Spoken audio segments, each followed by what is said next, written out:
प्रतिवर्ष आश्विन मास पूर्णमी तिथि रेढ़ाखोल ब्लॉक कदलीगढ़ पंचायत अंतर्गत धौरा खमण ग्राम निकटस्थ सापघरा नामक एक पहाड़ रे पांचरा पाट देवी पूजा होता है।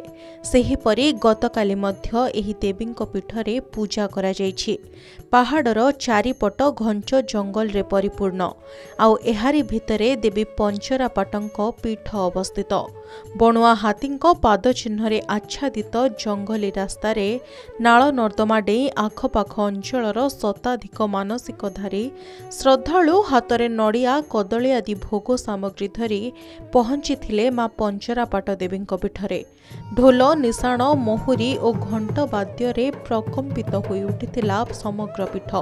स्थानीय भक्तों कहवा अनुसार शह शह वर्ष हेब पंचरापाट देवी पूजा एही स्थान रे होई आसुछि। आमर अजा बड़ू राजड़ी अंबल कथा जत बोले सोनपुर रजा और आम रेढ़ाखोल रजा लड़ाई कले इ जगह को रजा आसिकी तमने पर्यटन आसन इने पूजा करी माँ पंचरापाट बोलिकी से स्थापन कर दीजन। इने से माने युद्ध इतक आसन इने जीतीजन। इटा हूँ आमर सीमांत इाड़ू सोनपुर साढ़े अनुगुल इे सम्बलपुर आमर लास्ट बॉर्डर इटा हूँ आमर पंचरापाट देवी आम बोले मानु वर्ष को थे पूजा पर्वण हुए आमर आठी तो रास्ता घाट किसी सुविधा नहीं पहाड़ उपर करुचु से मांकर दयारु सब गोटे आश्विन पूर्णमी दिन पूजा पाठ हो लोक मान तो समागम अच्छे रास्ता घाट तो नहीं जे जन पेटे आसिक पहुँचुचु ये वर्ष को थे पूजा आसे आश्विन पूर्णमी दिन हम आम इटा आग रजा करुले पूजा बेले रजा तो एवं करूना आम एरा गाँ अंचलवासी सब आसिक गोटे दिन मिसिक समस्ते पूजा करूँ। अतीतरे सुवर्णपुर राजा और रेढ़ाखोल राजा मध्य युद्ध होइथिला। युद्धरे सुवर्णपुर राजा रेढ़ाखोल राजा को परास्त करी समग्र रेढ़ाखोल अंचल को निज अख्तियार रे करबाकू बसिथिले। आउ सेही समय रे मां पंचरापाट देवी आविर्भाव होई एही स्थान रु रेढ़ाखोल को रक्षा करथिले। सेही दिन ठारो ए दुई जिल्लार सीमा रे मां पंचरापाट पूजा पाई आसुथबा भक्त मानकर विश्वास रहिछि। तेबे एही घंच जंगल मध्य रे शह शह वर्ष हेला मां पंचरापाट पूजा पाई आसुथिले मध्य आज जाए प्रशासनर दृष्टिगोचर होई पारिनी। पूर्व भली आज भी गछ डाल नाल गोड़ी पथर डेई अणउसारिया रास्तार लोके जाउछंती मां पीठकू। बारंबार प्रशासन को जणाइथिले मध्य इथिप्रति केही दृष्टि देउनथिबा कहिसंती स्थानीय लोके।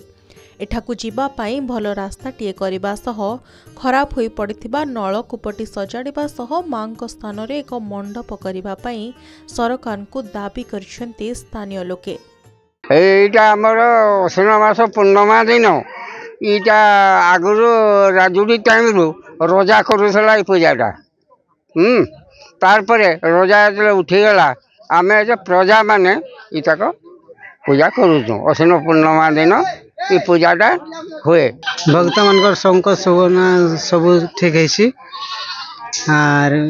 जितकी मन जे जार जेनटा कहीकि आई से तार कथा मान सब भन्ना है आशा विश्वास अच्छे हेते लगे आम सभे आउजु आमे माने सभे आमर कदलीगढ़ पंचायत हमारा पीताम्बल पंचायत सभे इनके आसिक आमर आमझीर ग्रामवासी सभे भी आसिक ना सहयोग कर कहीं राजू राजुड़ा अंबलू पूजा पाउछंती एही पंचरापाट देवी सरकार को बारंबार दाबी करी आसुथिले भी एही अंचलवासी एपर्यंत कौनसी सुफल मिल पारि नहीं जहा फल कि असंतोष प्रकाश करिसंती एही कदलीगढ़वासी।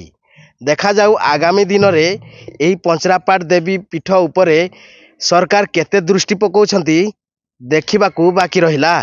रेढ़ाखोल पंचरापाट देवी पीठरू जसवंत नारायण साहू कलिंग टीवी।